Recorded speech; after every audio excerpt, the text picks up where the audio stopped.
não é específico.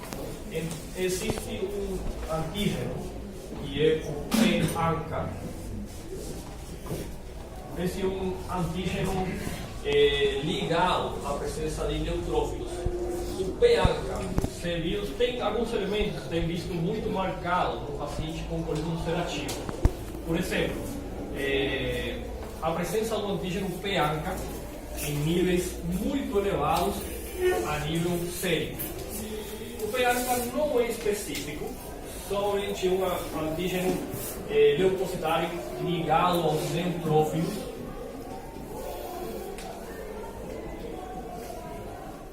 É um antígeno que pode ser dosado em sangue, para você ter uma ideia.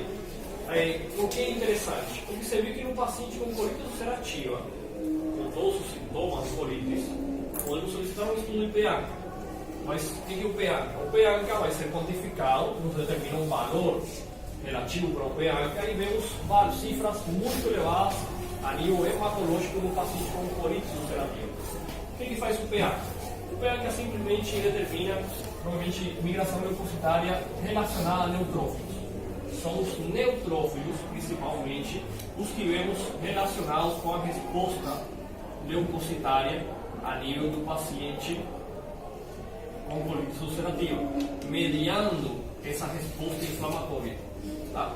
Então, ademais do elemento P-ANCA, que também de fato está presente no paciente com doença de Crohn, não é muito específico, só que se viu maioritariamente no paciente com colite. Mientras maior é o grau da colite, maior também vai ser o grau de afetação desse P-ANCA. Como? O PCR, aí está, o PCR vai aumentar, e vai aumentar muito, só que ele é inespecífico. O PCR só mede, ele tem dois PCR. Então, o PCR, que acho que é o que você está me perguntando, esse PCR ele somente mede inflamação tissular. Inflamação tissular é o que mais temos no paciente com colite ulcerativa. Então, vai estar aumentado. Mas no paciente com gastroenterites, vai estar aumentado. Um paciente com faringoamigdalitis, vai estar aumentado também. Agora, temos dois PCRs. Temos a proteína C reativa e a reação em cadeia da polimerase. São estudos distintos. No caso desse PCR, que é proteína C reativa, que é o que todo mundo pede para todo, você vai para uma dengue, pede PCR, vai para uma tosse, PCR, dor na garganta, PCR, ele é específico, na verdade. Inflamação tissular, qualquer tecido que se inflame vai aumentar. O que acontece? Claro que a colite ulcerativa, se você pedir o algo quantitativo, vai ter um valor enorme, mas não peritonitis também. Aqui, claro, por isso. Mas, de novo, você tem um paciente, se eu falo agora que tem um paciente com náusea, vômito, diarreia e febre e um PCR alto, pode ser gastroenterite, entende? O problema é o seguinte, o PCR, na verdade, a utilização dele é para esse paciente, que ele chega aqui falando, eu sinto isso, mas você revista ele e não vê nada. E você quer descartar se é um elemento, se ele está referindo uma coisa que não tem, ou se realmente tem alguma coisa, mas você não está achando, porque é muito leve. Aí sim o PCR terá elevado. Entende? Aí sim, para descartar coisas que você não está conseguindo constatar. Mas isso muito salo e muito pouco útil. A verdade é essa. Por exemplo, eu via muito em pediatria, o pessoal pedia para diagnóstico de dengue, eles pediam PCR. Não faz sentido, você não faz literatura nenhuma. Não tem correlação. Todo quadro infeccioso inflamatório vai ter um PCR. Para você ter uma ideia, uma unha encravada, acidada, vai dar um PCR muito alto. E é nada, não tem nada, velho. Vai ser reação tissular, a mesma reação inflamatória. Tá? Agora, tem outras provas, no caso do P-ANCA sim, a presença de sulfitos a nível intestinal, a nível da luz intestinal elevada, também é bem comum no paciente com colite ulcerativa. cair no fisiopata, mas se você sabe, o gold standard, o estándar de ouro para fazer o diagnóstico dessa doença é somente a colonoscopia. Fazer uma endoscopia por via baixa, a nível retal, e ir observando justamente todo o marco colônico. Você inseriu o colonoscópio, já tem lesão a nível retal? Continua, tem lesão, em toda a luz ao redor, propriamente, da luz intestinal. Você vê essa lesão ao redor de toda a luz, de forma contínua e ascendente, é colite ulcerativa. Não precisa mais nada, não. É? Alguém vai fazer também? Ô professor, seria viável primeiro, assim, no caso, a gente pedir um PEANCA, se tivesse alterado, aí partir para colonoscopia, ou já ir direto para colon? Olha, o PEANCA, que eu sei, aqui pelo menos, não todos são coisas fáceis. Não é um estudo de rotina. Vamos ver o que você tem. O que acontece? O PEANCA não é uma prova barata, que não é comum, e não é específica da colite ulcerativa. Você viu uma correlação muito grande e você viu como causa esse PEANCA na migração e da resposta dos neutrófilos, dos polímeros nucleares. Porém, um valor elevado ou baixo não confirma nem que nega. A colonoscopia sim. A colonoscopia sim, já diretamente você está observando a nível colônico o que tem. Agora, tem uma diferença, foi o companheiro falando, a clínica. Esse paciente que tem um histórico do quadro que estamos falando, esse sim você pede a colonoscopia. Esse paciente que está vindo pela primeira vez sim, e não tem história nenhuma, você não vai submeter uma colonoscopia de jeito nenhum. Você tratar ele com uma gastroenterites? Trata, não tem por que suspeitar outra coisa. A verdade é essa. Se depois vai evoluir para uma coisa ulcerativa ou não, isso é outra questão, mas você não tem como fazer a diferença no primeiro episódio. Não tem periodicidade de tempo para evoluir para assintomático, assim, você tem uma cronicidade. O tempo de evolução é muito variado, porque depende muito do tipo de colite ulcerativa que ele está apresentado e o grau de afetação que tem. Se começa uma fulminante, vai evoluir de forma bruta a palma colônica muito rápido. Mas se for uma crônica recorrente, ele vai ter fase sintomática, e o tempo entre um e outro é muito variável. Depende muito da resposta imunitária ao paciente. Entende?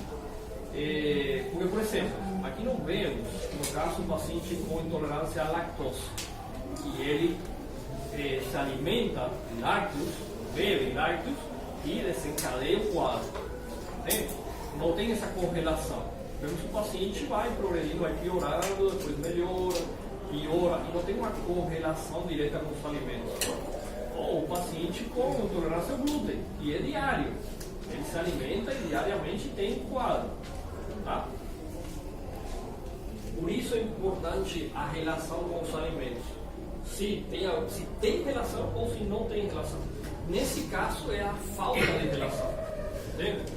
Esse é um paciente que ele fala, não, eu não comi nada estragado, nada, não fiz nada, sou vegetariano.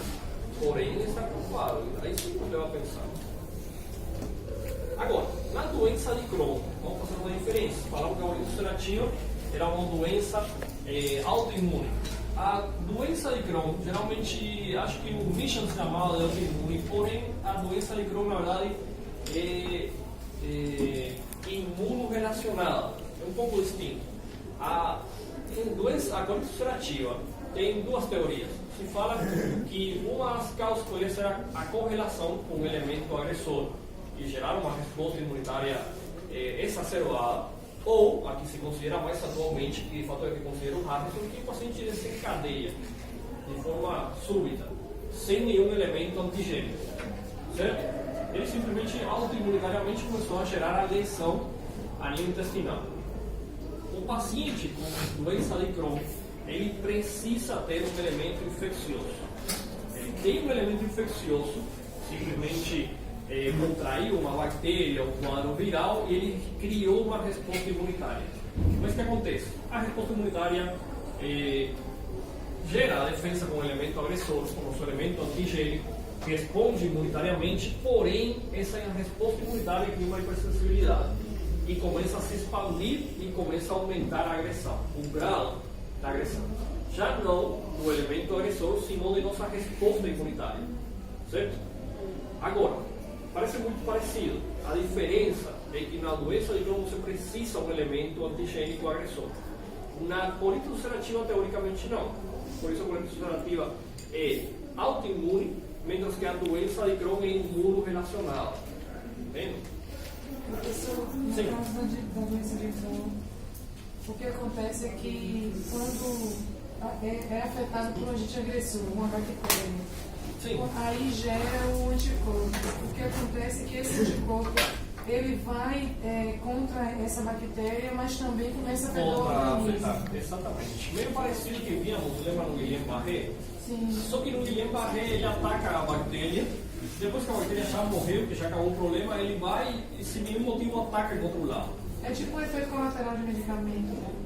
É, mais ou menos. Só que a esse nível é nossa resposta imunitária. O problema é que ele vai desencadear uma vez por um elemento agressor e daí para frente começa. E vai desencadeando, e vai aumentando, vai progredindo. No caso do paciente com doença de Crohn, não é mais como a colite ulcerativa. O paciente com doença de Crohn, na verdade, todo nosso trato gastrointestinal, qualquer porção do trato pode ser afetada, desde a boca até o ânus, e a nível da mucosa, a afetação vai mucosa, submucosa, a muscular e inclusive a serosa. Ele pode penetrar todas as camadas. Então, ele pode evoluir de fato com as complicações, evoluir para lesões perfurativas ou lesões fistulizantes, tá? Diferente da nossa colite ulcerativa, limitar a mucosa e submucosa, tá? O paciente com doença de Crohn, estamos vendo aí, a lesão vai ir desde a boca até o ânus. Temos uma questão, como estamos vendo na imagem, ela é progressiva, porém não é nem simétrica nem ascendente. Não tem por que afetar a luz toda do corpo, nem afetar toda a mucosa, tá? No paciente com doença de Crohn temos uma característica, as lesões em parcheadas, estão distribuídas por todo o trato gastrointestinal. Temos um pouco aqui, outro pouco acá, outro pouco acá, outro acá, não acaba abarcando toda a luz. Tá? Se eu tenho uma foto aí, que eu até me confundi, eu anotei aqui, falando que afeta até que cria fístulas e pode passar por outro órgão. Não é na colite ulcerosa? A colite ulcerativa pode fazer, mas é bem menos comum do que... Pode fistulizar, mas não, é mais comum isso na doença de Crohn que na colite. A colite pode acontecer, mas é raro. A doença de Crohn é bastante comum gerar fístulas, mas isso já é uma complicação. Fístulas enteroentéricas, fístulas enterovesicais ou enterocutâneas, ou seja, pode fistulizar de uma asa intestinal a outra, de uma asa intestinal à bexiga ou de uma asa intestinal à pele. Cada uma tem de novo suas complicações, vou chegar nisso. Tá? De novo, temos formas mais comuns que outras. Geralmente, a nível colônico direito e a nível distal são as formas bem mais comuns de apresentação. Tá? A nível do trato superior, trato digestivo superior, é pouco comum a forma de apresentação. Então, obviamente, que para fazer o diagnóstico, os sintomas são bem parecidos. Se utiliza ele ou a colonoscopia. Como você está na dúvida, é colite ulcerativa, é doença de Crohn. Justamente a colonoscopia vai mostrar a diferença. Você introduz colonoscópio, não tem lesão, mas se progredir um pouquinho mais, aí já tem, então é Crohn, não é colite ulcerativa. A colite ulcerativa tem que estar desde abaixo até cima. Tá? As causas etiológicas nós estamos falando, uma resposta imunitária elevada, como tal, não é autoimune, mas sim relacionado à resposta imunitária. Temos distintas formas, inflamatórias, obstrutivas e as fistulizantes, que é o que estávamos falando. Geralmente as mais comuns são justamente as inflamatórias. Temos um problema, que a forma inflamatória acaba semelhando muito ao apêndice de saúde. Tá? temos um paciente que evolui com uma dor a nível fossa ilíaca direita, por exemplo, ou a nível do flanco direito.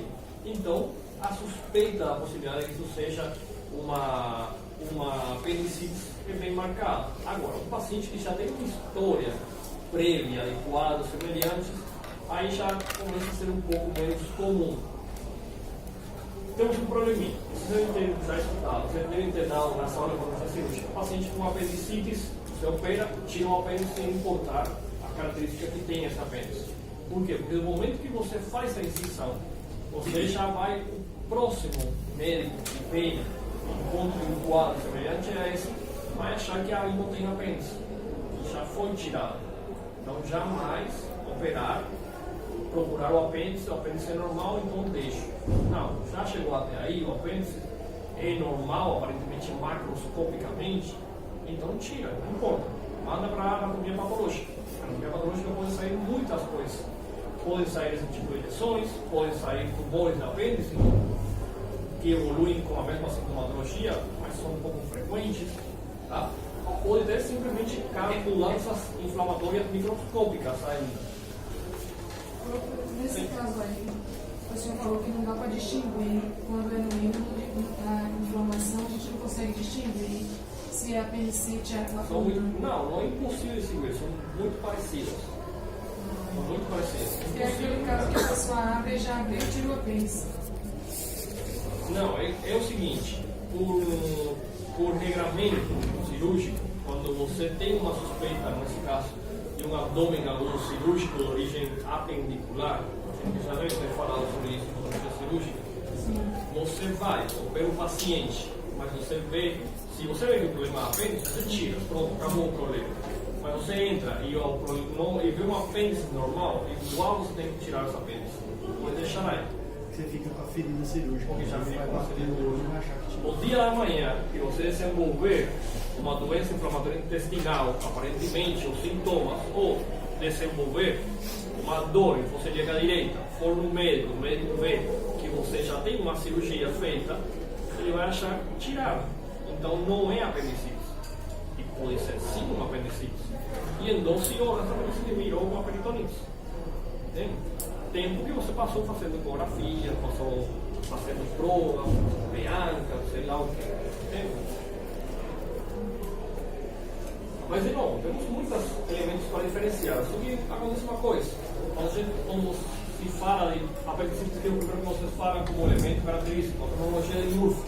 A cronologia de Murphy não é 100% dos pacientes com apendicite. Na verdade, 30% aproximadamente são os que apresentam cronologia de Murphy. Essa progressão de dor epigástrica, a fossa ilíaca direita, não são todos os pacientes.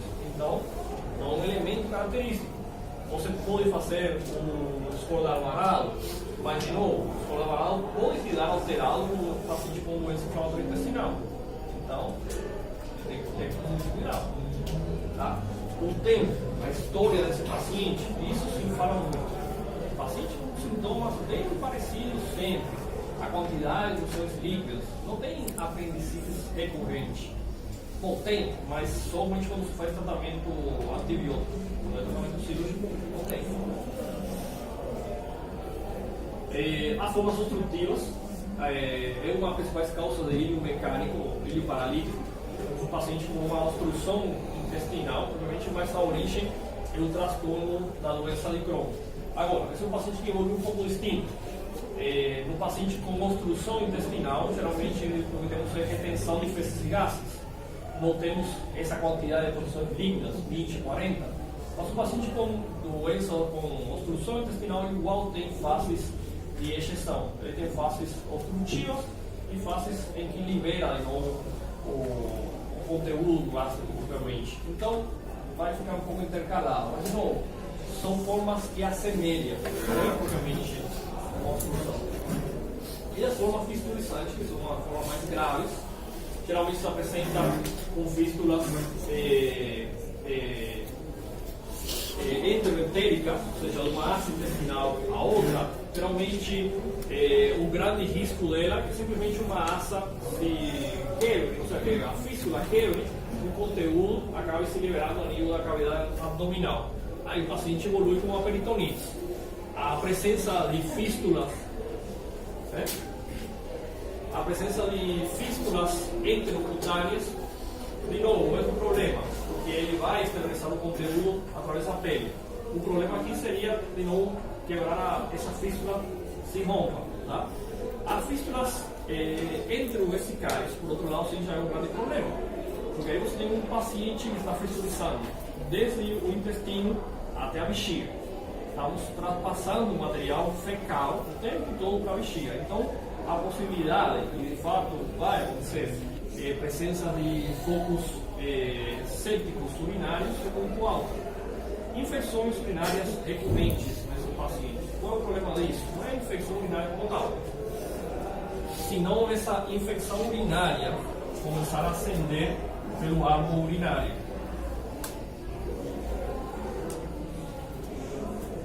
O compromisso renal desse paciente, isso que nos preocupa, porque o processo infeccioso traumarcado vai gerar progressão ascendente, tá? E no final vai começar a afetar a função renal. Tá? O conceito de fístula, vocês compreendem? Deram na sala? Certo? Será que sim? A presença de diarreia, Se você quiser revisar, pode perguntar. não, você sabe. Uma fístula é simplesmente um canal, uma conexão.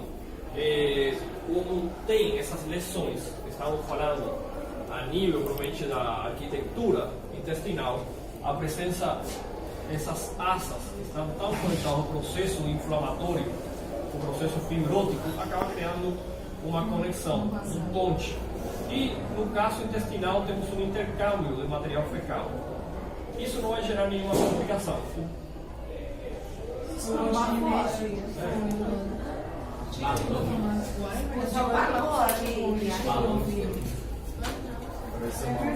Oi, mas caiu aí, ó, tava piscando.